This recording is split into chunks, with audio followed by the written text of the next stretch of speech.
జననం ఒక మాయేరా, మరణం ఒక మాయేరా, నడిమధ్యల జరిగేది నాటకము మాయేరా. వాళ్ళు ఉంది కదండి లైన్. రైట్, ఇదే నిజం. ఎందుకంటే మరణాలు మన వరకు ఎంత నిజమో ఈ మధ్యలో జరిగే నాటకం అంతా మాయే. ఇది కూడా నిజమే. ఎందుకంటే మనిషి డబ్బు కోసం పోరాడి లేదా ఒక పదవి కోసం పోరాడి చివరికి పోయేది మట్టిలోకి. ఏమైనా కూడబెట్టుకుంటే నిజానికి చెప్పాలంటే ఆ మరణానికి కూడా కట్టె సమకూర్చడానికి డబ్బు కావాలి.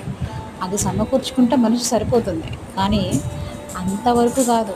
ఇంకేదో కావాలని తాపత్రయం.